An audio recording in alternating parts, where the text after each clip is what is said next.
All right. Hey, everyone. You remember that we started with the letter G, this strange lowercase representation of the letter G, and then we mutated it in all these different ways, while at certain points kind of moving back to the original letter like that and looking at a different version and building some variations on that. This is a really intuitive, loose, organic process.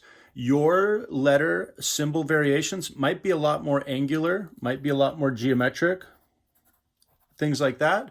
But the reason mine are so organic and flowy is I have this really gooey organic letter like the lowercase g. So I've taken that lowercase g and I have drawn the symbol in that top square. And I've also drawn the same symbol in the lower square in our row. Now what we're going to do is place the symbols in here in any order, and then we're going to build the symbols in this shape to show an evolution of the letter G. So I've already completed this part of the assignment, and now I'm going to show you a good way to let these letters evolve into the letter G. So we're going to go ahead and take a look at that. So we have our letter G here, and we want to look at the way which one of these symbols would evolve. Now this is a pencil, obviously, so I can actually write on here, make notes, and then I don't have to recopy things on another piece of paper. So what I'm going to do is I'm going to work backwards. Depends on what direction you want to work, but I'm going to work backwards so that things line up. Now I'm going to look at this image. Let's see, this actually it'll be kind of difficult to figure these things out. I'm going to go with this image, and what I'm going to do is kind of sketch it out.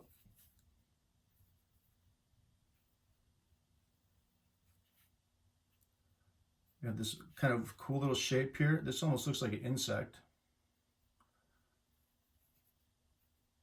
All right, so we have that symbol there, and let's look at another one. What would be a reasonable precursor for this symbol?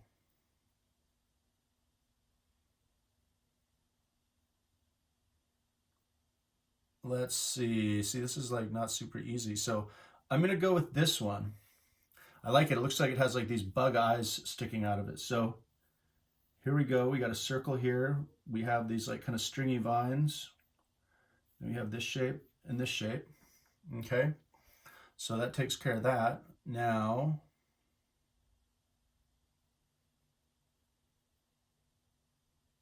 let's find another shape that connects to that. Let's go with this one right here.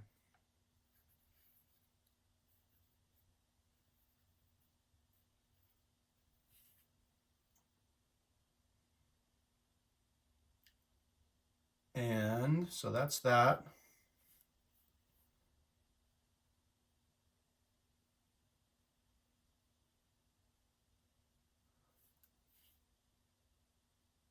And it's either this one or this one.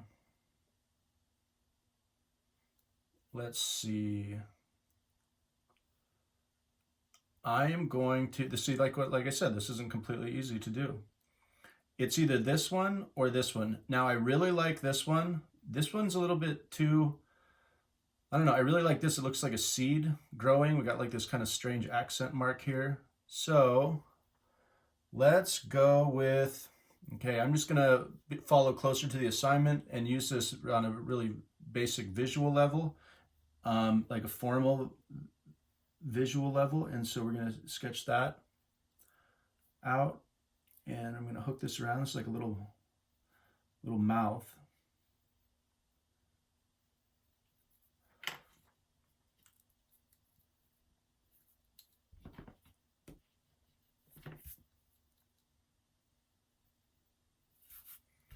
All right, those look pretty good to me. I'm going to go over them in pen. And remember our rule, you always have to test your pen. All right, it's working pretty good.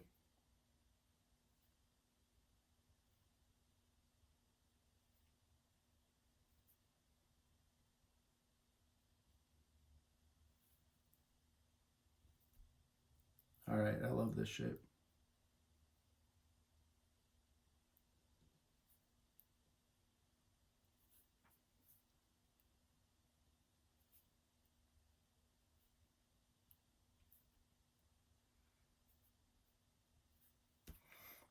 This one's nice too.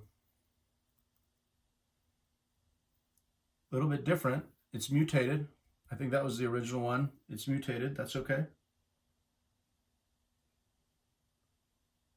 Because that's the nature of these symbols, is their meaning changes, or at least the imagery changes with each definition. So this symbol ended up becoming this symbol, which is a little bit off, but that's okay. We're just kind of building this up through gesture, and we're trying to figure out these kind of visual parallels and attachments and connections that we can build, okay? Now, the next part of the assignment is to pick our favorite symbol and figure out what type of image is associated with that. I'm going to go with this one right here.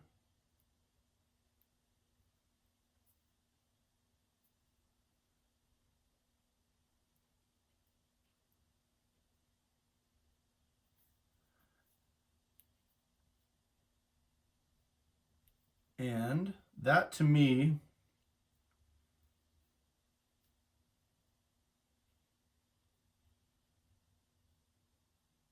looks like a growing plant. So there it is.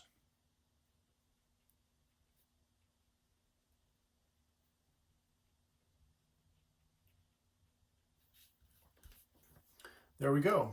And let's remember, we're going to use a pencil, we're going to use a pen, and now what we can do is we can go back and erase all these pencil marks, and it's going to give us a really nice product here.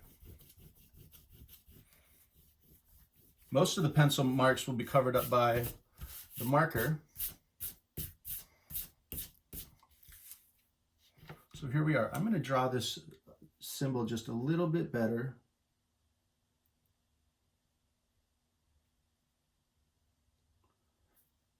So that it's more of a symbol and less of just an illustration.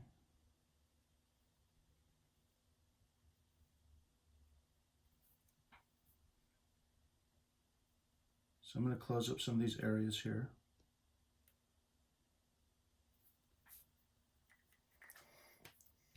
So there we go. And whatever you do, do not write your name on the front, okay? Do not write your name on the front. If you really want to, this is not required. If you really want to, this is not required. But an artist, ideally, will sign their name on the bottom.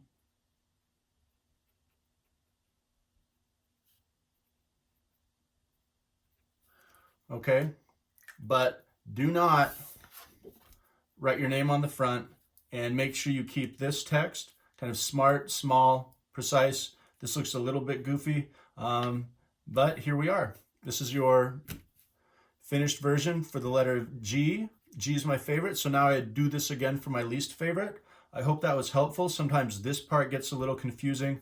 This area here is a little bit more intuitive, especially since you've already done all of these exercises over here. Okay, thank you very much, and good luck. And again, we'll talk about this in class.